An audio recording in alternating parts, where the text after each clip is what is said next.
आमदार योगेश टिळेकर यांचे मामा व हॉटेल व्यावसायिक सतीश वाघ यांचा खून केल्याप्रकरणी हडपसर पोलिसांनी अटक केलेल्या चौघांना न्यायालयाने 20 डिसेंबरपर्यंत पोलीस कोठडी सुनावली। आरोपी अक्षय जावळकर याच्याकडे इतर आरोपींना सुपारी देण्यासाठी 5 लाख रुपये कसे आले याबाबत तपास करायचा आहे, असे तपास अधिकाऱ्यांनी न्यायालयाला सांगितले। दरम्यान या प्रकरणातील आरोपींना अटक करून 24 तास उलटून गेल्यानंतरही नेमका मुख्य सूत्रधार कोण याचे कोडे पोलिसांना सोडवता आलेले नाही। पवन श्याम सुंदर शर्मा वय वर्ष 30 राहणार flat number 201 Lakshmi heights Kalubai Nagar अव्हाळवाडी।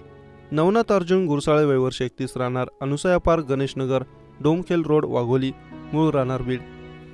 विकास उर्फ विक्की सीताराम शिंदे वय वर्ष 28 राहणार बजरंग नगर बाजार तळ्या शेजारी अव्हाळवाडी रोड वाघोली मूळ राहणार अहिल्यानगर। आणि अक्षय उर्फ सोन्या हरीश जावळकर वय वर्ष 29 राहणार फ्लॅट नंबर 305 विघ्नहर्ता सोसायटी श्यामचंद्र पार्क फुरसुंगी फाटा अशी पोलीस कोठडी झालेल्या आरोपींची नावे आहेत। पोलीस आरोपींचा साथीदार अतिश जाधव याचा शोध घेत आहेत। या प्रकरणी सतीश वाघ यांचा मुलगा ओमकार यांनी हडपसर पोलीस ठाण्यात तक्रार दिली आहे। सतीश वाघ यांचा भाडेकरू अक्षय जावळकरने अन्य आरोपींना 5 लाख रुपयांची सुपारी देऊन वाघ यांचा खून केल्याचं तपासात उघडकीस आलं। भाडेकरू म्हणून राहताना जावळकरचे वाघ यांच्याशी वाद झाले, त्यामुळे जावळकरने खोली सोडली होती। त्यानंतर जुन्या भांडण्याच्या रागातून जावळकरने 4-5 महिन्यांपूर्वी आरोपी पवनला वाघ यांचा खून करण्यासाठी 5 लाखांची सुपारी दिली होती।